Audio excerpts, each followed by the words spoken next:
Le Phèdre de Platon, notice par Émile Chambry, argument suite. Mais comment l'amour naît-il dans l'âme de l'aimé ?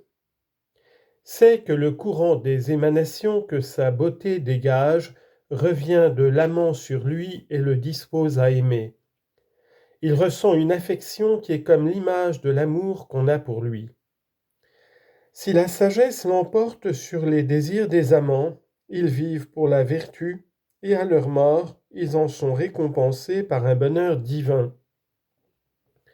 S'ils ont au contraire la faiblesse de céder au plaisir, ils n'en restent pas moins unis, et quoique à leur mort leurs âmes restent sans elles, ils sont réservés à une vie heureuse et brillante.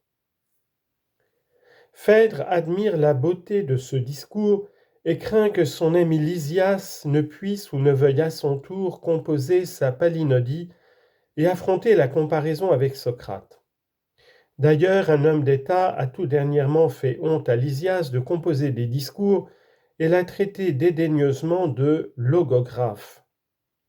Mais, dit Socrate, l'homme d'État lui-même ne compose-t-il pas des discours ? Ce n'est pas à écrire des discours qu'il y a de la honte, c'est à en écrire de mauvais. Si tu veux, nous allons examiner ce qui fait un bon ou un mauvais discours. Ne faut-il pas d'abord connaître la vérité sur le sujet qu'on veut traiter ? J'ai entendu dire Socrate que la connaissance de la vérité n'est pas nécessaire à l'orateur, que la vraisemblance lui suffit. Mais s'il ignore la vérité sur le bien et le mal, il s'expose à conduire le peuple dans des voies mauvaises, et s'il prétend fonder l'art de la persuasion sur autre chose que la vérité, il se leurre. Car même pour tromper les auditeurs, il faut leur présenter les choses comme vraies, et pour les rapprocher ainsi de la vérité, il faut la connaître. Prenons nos exemples dans les discours de Lysias et dans les miens. L'amour étant matière à discussion, il fallait d'abord le définir. C'est ce que Lysias n'a pas fait. Il a commencé par où il aurait dû finir et jeté ses arguments dans un pêle-mêle dérisoire. Qu'avons-nous fait nous-mêmes ? Nous avons mis en œuvre deux procédés, la définition et la division du sujet. J'appelle dialecticiens ceux qui appliquent ces deux procédés.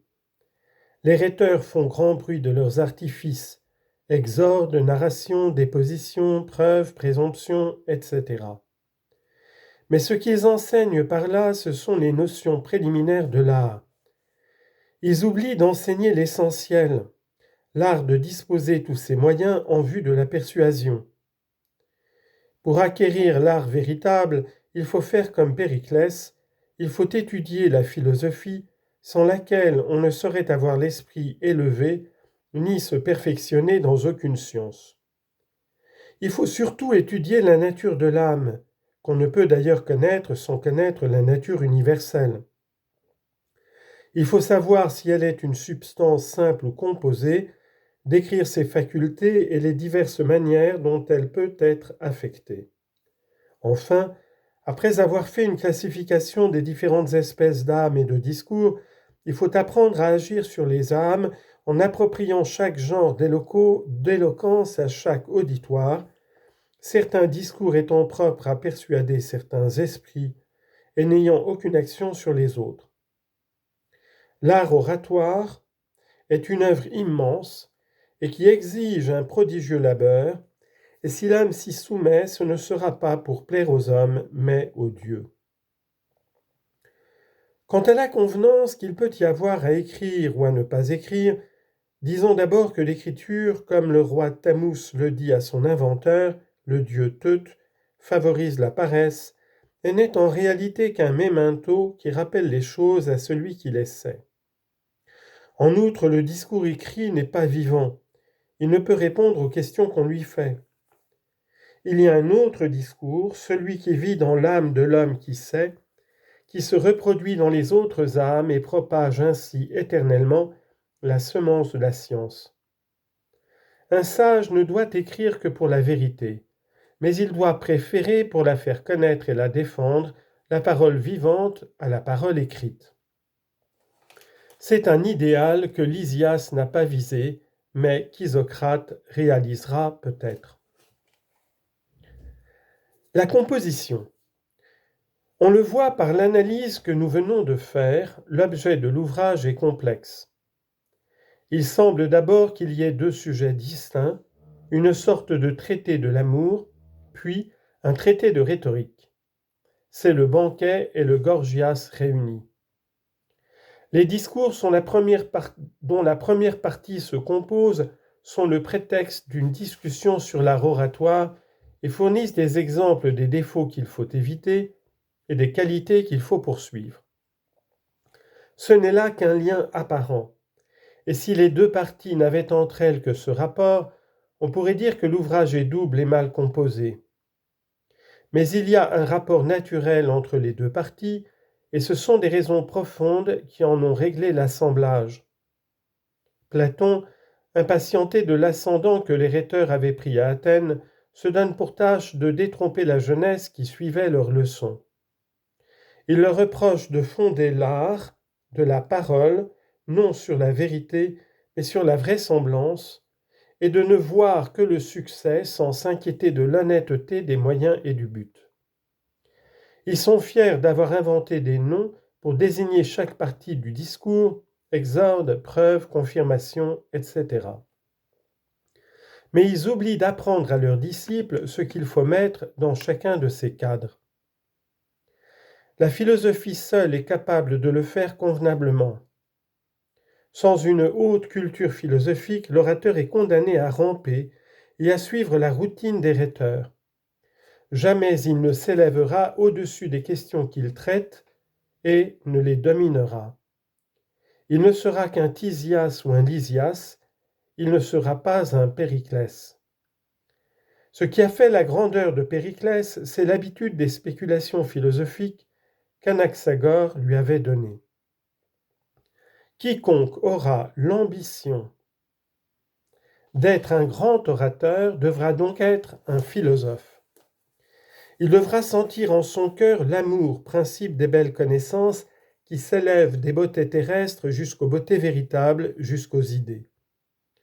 Celui qui ne sent point en lui cet aiguillon divin est condamné aux grossiers plaisirs et aux ténèbres de l'esprit. Celui que l'amour tourmente consacrera sa vie à retrouver les vérités que son âme a entrevues jadis et dont elle a gardé l'éblouissement.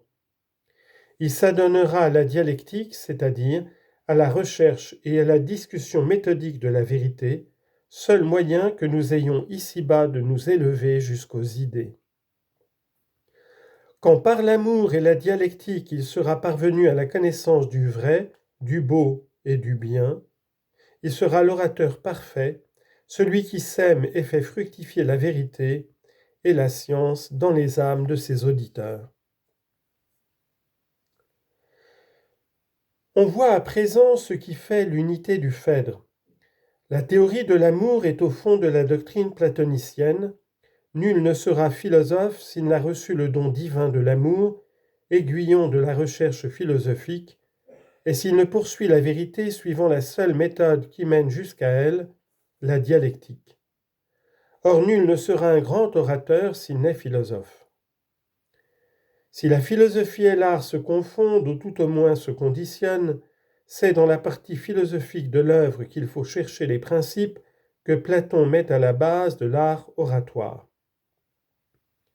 Ainsi le centre de l'ouvrage est la Palinodie, ce magnifique exposé des doctrines platoniciennes semblait déjà aux anciens la partie essentielle. Si l'on en juge par les sous-titres, du beau, de l'âme, que portent les manuscrits.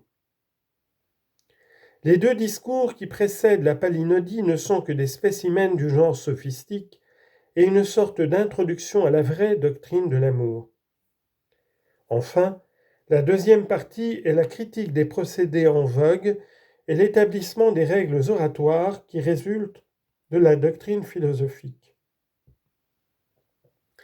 Ainsi se justifie la composition du Phèdre. Elle se conforme à la manière ordinaire de Platon. Ces dialogues semblent avoir été composés au hasard de l'improvisation. Au premier abord, la marche en paraît réglée sur les écarts d'une verve intarissable et sur les caprices d'une conversation sans après. Mais à la réflexion, tout paraît calculé par un puissant esprit qui rattache toutes les questions particulières aux idées les plus générales et qui, dans chaque discussion, jette dans la balance tout le poids de son système philosophique.